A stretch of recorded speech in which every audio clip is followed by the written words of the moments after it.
I should have known something was off. The moment we met. In that quiet corner of the library. The three of them. I barely even knew their names. Acted like they'd been planning something for weeks. Like I had just walked into a meeting I wasn't supposed to see. I mean, we were all assigned to the same group project for sociology. And that's it. Usually, it's just awkward small talk. And arguing over who does what. But the way they looked at each other. The way their voices dropped when they spoke to me. I got this chill. That something was not normal. Listen, the guy. I think his name was Matt. Leaned in. And said, almost whispering. We need to be honest about why we're here. And I thought. Okay, honesty, fine. That's normal for a project. But then the girl. Denise. Her eyes darting around the empty library. Added. We've got problems. Big ones. And it's not something the professor can help with. I blinked at them. What do you mean problems? I asked. Trying to sound casual. Though my stomach was nodding. They exchanged looks. Like some secret handshake that I wasn't part of. And Matt said. We're being blackmailed. And if we don't do exactly what the person wants, everything, and I mean everything, could get ruined. Our families. Our futures. Even the law could get involved. I laughed nervously, thinking maybe this was some twisted joke. Wait, what? Blackmailed? Over a college project? Denise shook her head. Seriously. It's bigger than the project. We're just using this group as a cover. And that's when it hit me. Their plan wasn't just about turning in a paper. They weren't looking for someone to carry the load for them. They were looking for someone to take the fall. Someone to throw under the bus. Someone to frame. I remember my chest tightening. Wait. Are you saying me? Matt didn't hesitate. Yes. We have to. You were assigned to our group. It's convenient. And honestly, we didn't know how else to do it.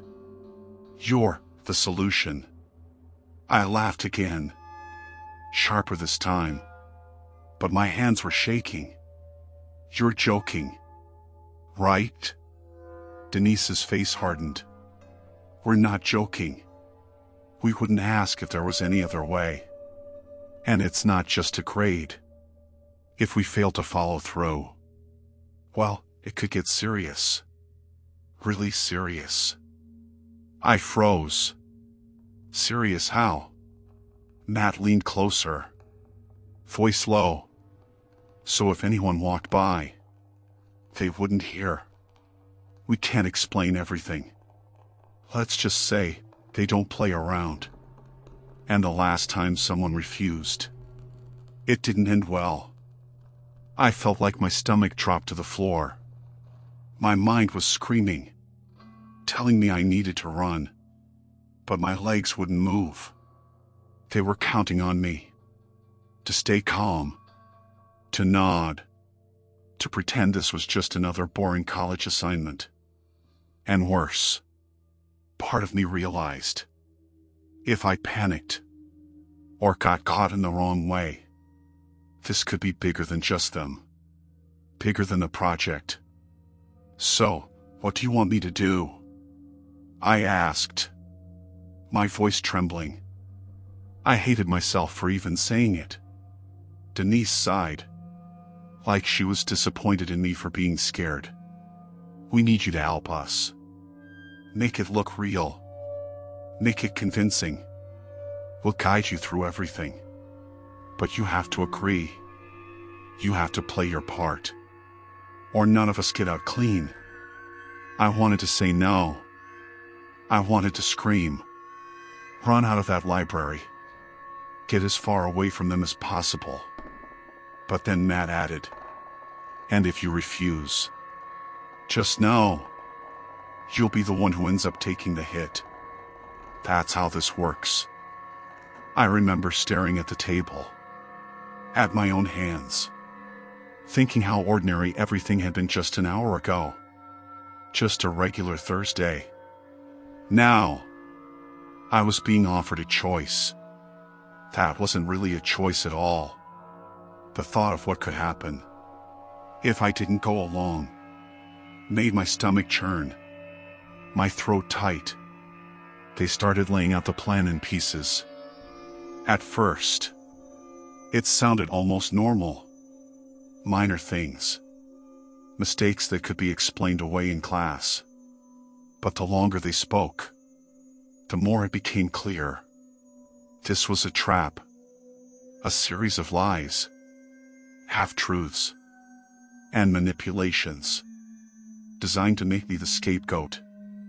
I wasn't just risking a bad grade if I messed up. They made sure I understood that every wrong move could spiral into consequences I wasn't ready to imagine. Denise glanced at the clock. We need to start practicing. The sooner we get it right, the safer we all are. And that's when I realized they weren't just classmates anymore. They were predators. And I was the prey. I don't remember exactly what I said next. Something along the lines of okay, fine. Because my voice sounded like it belonged to someone else. Someone who had already given up.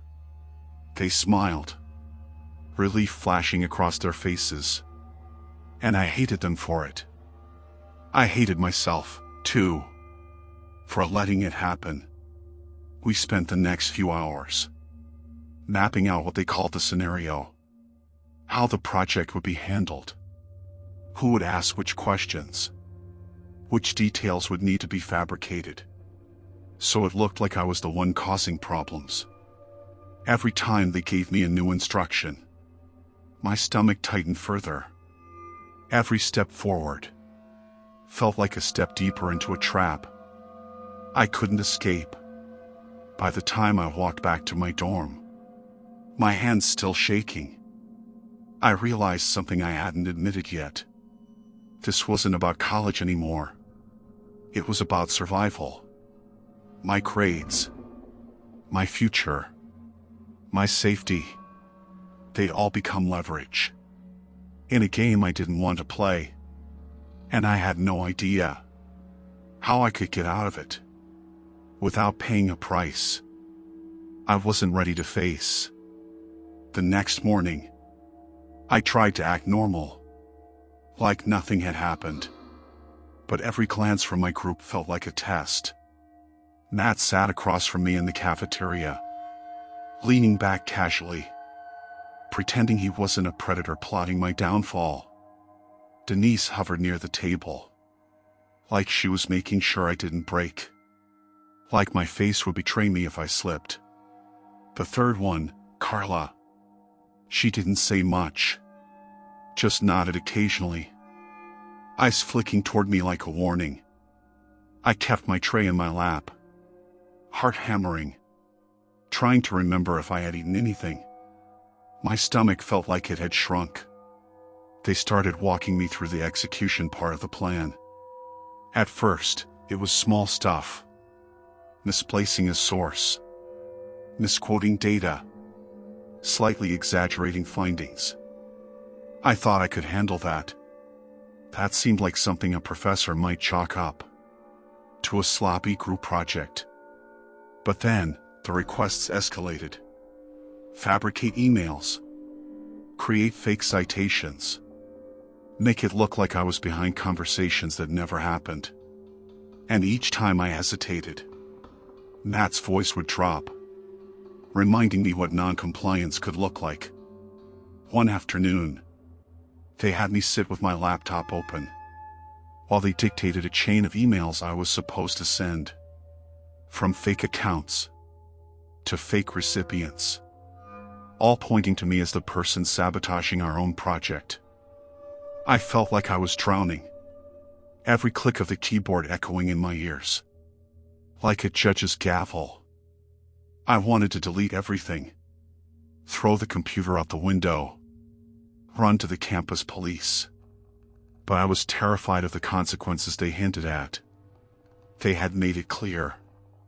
My life could spiral if I messed up, and no one would believe me. And it wasn't just technical stuff. They started testing me, probing for weaknesses.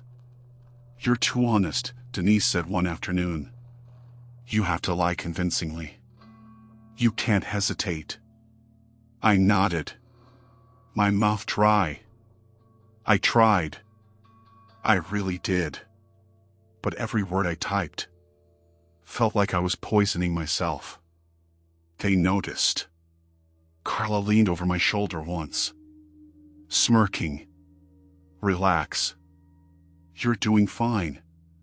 Just remember, it's for your own good." I started dreaming about it. Not nightmares in the usual sense, but scenarios looping over and over. Me caught. The professor reading fabricated emails. Matt and Denise shrugging, pretending like they had nothing to do with it. I woke up in cold sweats, checked my phone compulsively, terrified someone had intercepted the plan. Every text, every ping, felt like a trapdoor opening under my feet. Then came the first real test. They asked me to meet them off campus, late at night, under the guise of reviewing final edits. My dorm room felt suffocating. My roommate gone for the weekend, leaving me alone with my panic. When I arrived at the coffee shop they picked, a dimly lit place no one really used this late, they were already there. I could see them from outside the window, laughing quietly, sharing the same secret I wasn't supposed to have. Once I stepped inside, the tone shifted immediately. Matt's grin vanished. Denise's voice became sharp. "Time to make this convincing," she said. And they laid out the final steps. A meeting with a supposed client. A series of interactions. That would all be recorded digitally. And in every scenario, it became clear. The evidence would point only to me. If I didn't follow exactly, I would be the one left holding a bag of consequences. I remember my hands shaking as I signed the last fabricated documents they handed me. I remember thinking, this is it. This is the point of no return. And somehow, I managed to smile and nod, as if I were completely on board. While inside, I was screaming, plotting, calculating. I had to survive this. But the truth was, I didn't know how. Days turned into a blur. Each class, each meeting, each interaction with them was a layer of manipulation. They had created a world where I felt trapped, isolated, constantly on edge.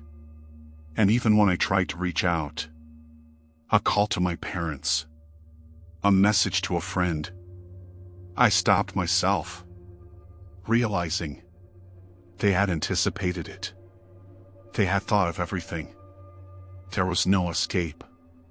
That didn't come with risk. By the time we were submitting the final project, I had become a ghost in my own life. I smiled when I was supposed to, contributed just enough to avoid suspicion, and let them guide the narrative. I watched as they subtly shifted blame, as if rehearsing it in real life. And when it was finally submitted, my stomach felt like it had turned into lead. The professor, completely unaware, gave the standard "Good job, everyone" nod, and I wanted to cry, laugh, scream, all at once. But the relief was temporary. I knew the trap wasn't over. I knew Matt, Denise, and Carla were still there, still watching, still making sure their leverage remained intact. And I realized something terrifying. I hadn't just been part of a project. I had been part of a trap, so meticulously designed that I could no longer tell who was the victim and who was the predator. And deep down, I knew this would haunt me. Long after grades were posted, long after the project was forgotten, I had survived. Barely. But survival had a price. And I wasn't sure I could ever undo it.